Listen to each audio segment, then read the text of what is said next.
नमस्कार. जे पाठीमागचं झाड दिसतंय हे आंब्याचं झाड साधारणतः 5 वर्षापूर्वी वादळी पावसामुळं त्या पाठीमागे दिसणाऱ्या जी घर आहे त्या घरावरती पडलं होतं. मुळासकट निघालं होतं. तर परत ट्रॅक्टरच्या मदतीनं या बाजूला ते झाड ओढून मुळाला माती घातल्यानंतर आपण पाहू शकता की कशा पद्धतीनं हे झाड पुन्हा नव्याने बहरलं आहे. आंबे आपण पाहू शकता. पाडाला पिकलेला आंबा हे आपण ऐकलं असेल, पण या झाडाला पिकलेला जो आंबा आहे तो आपण इथं बघूयात. इथं दिसतो आपल्याला तो. हे झाडाला आंबे पिकायला सुरुवात झाली. तर याची चव पूर्ण वेगळी असते. हा हापूस आंबा नाही, आंब्याची जात वेगळी आहे.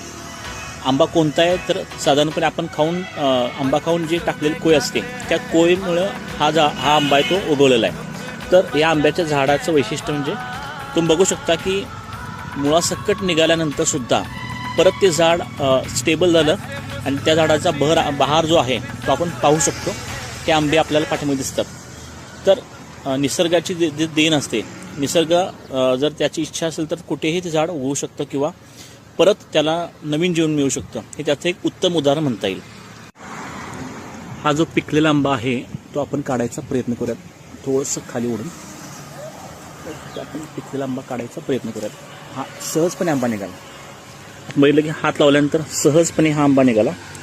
आंबा पूर्णपणे पिकलेला आहे आणि मऊ पण झालेला आहे. असे आंबे आपण पाहू शकतो. असे बरेचसे आंबे आहेत की जे पाडाला आलेत आणि आता झाडावरती पिकायला त्याची सुरुवात झाली. हा आपण आंबा बघू शकतो. त्याला आपण पूर्ण पाडाला.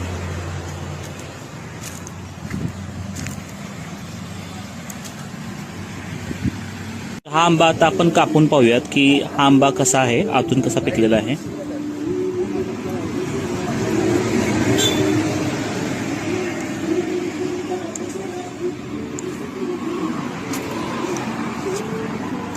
आंबा कापल्यानंतर आतमध्ये बघा पूर्ण आंबा पिकलाय.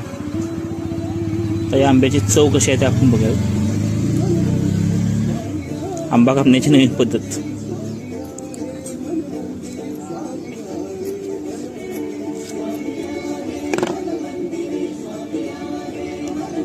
एक नंबर.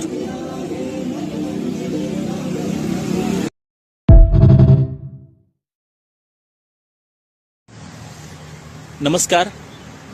जे पाठीमागचं झाड दिसतंय हे आंब्याचं झाड साधारणतः 5 वर्षापूर्वी वादळी पावसामुळं त्या पाठीमागे दिसणाऱ्या जी घर आहे त्या घरावरती पडलं होतं. मुळासकट निघालं होतं.